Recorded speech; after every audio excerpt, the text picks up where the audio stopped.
affordable for the lowest rank as far as income's concerned, which is good because I mean there's people who I would respect very much as linguists that are still students and some who are retired, and I'd like to see them there. I wouldn't like for money to be a barrier to them being there.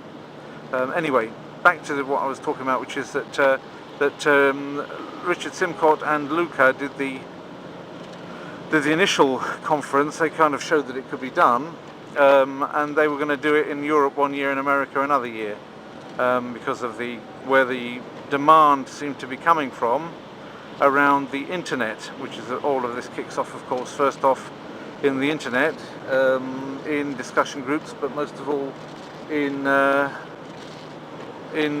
YouTube, which is where people have got to know each other quite well. And YouTube's really formed quite a lot of communities, in my opinion. In my experience, I would say. It's not an opinion.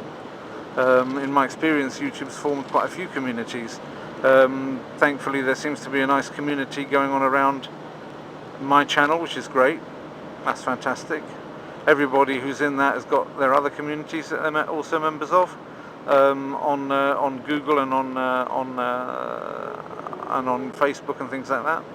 So a lot of these online communities, Facebook coming into it, it's all coming together in a way that we're now getting used to and mastering how to work these things. Google Plus, Facebook, every so often you get a game changer coming in, or something that looks like it might be a game changer, but we're not sure how it's going to be a game changer.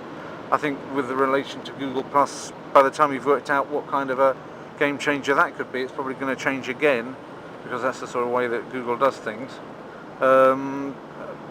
But hopefully we're going to get into a situation where we can link up lots of people around the world in communities where they can find the kind of online society that shares their interests, and where they can learn and also teach like-minded people, and also challenge people that are not like-minded enough in their opinion. That's fine. And then end up in a situation where you can make friends, and you don't have to physically be in the same space as somebody to be friendly towards them. You can already be friends with somebody before you've ever met them. Sometimes meeting them that might put a bit of a damper on the friendship that existed prior to being in their company. That's happened to me more than once. I don't know whether it's me that's... Well, actually, it's difficult to say because it can work both ways, yeah? People who have a good chemistry with each other just in reading and writing might discover that they can't stand the sight of each other when they actually end up in the same room.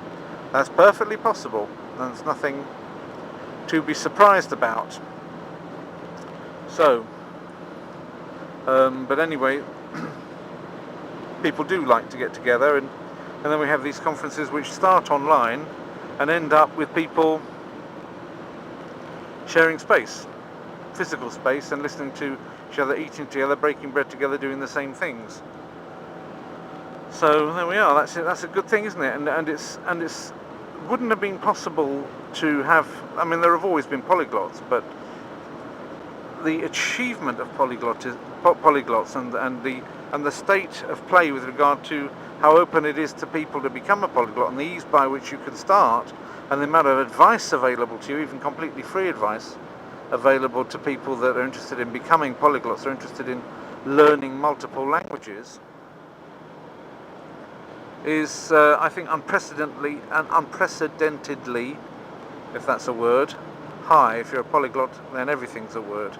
If it's not a word in one language, it's probably a word in another. That's a good thing about being a polyglot. If you learn enough languages, you can't possibly make a mistake. All it is you slipped into a different language. So there we are. So I'm going, and it's now cleared up nicely, hasn't it, from the start of this. I'm going to the Polyglot conference in Berlin. The Berlin one, I keep on trying to say this and I get sidetracked, is because when Luca Lampariello and Richard Simcott decided to do it so that one year would be Europe, the next year would be America, lots of people in Europe said, well, we're not trekking over to America. we'd like another one in Europe. So they kicked off and did another one in Europe of their own, which Judith Meyer and Martin Savitsky, they didn't do it like behind Luca and Richard's back or anything. They kind of like agreed with them that they would do it, and that, you know, at the end of the day, anybody's at liberty to make themselves a polyglot conference. If they think they can get the people to go along, then why not? They can do it. It's not like a reserved activity under law, so regulated by some stupid European quango. No, it's not. Anybody can do it. So full marks there to Martin Savitsky and Judith Meyer for doing one. And yes, this is where they're going to eventually come to put the first gates on this motorway, isn't it, for the toll collection, but they still haven't done it, which is good. I suppose it's good.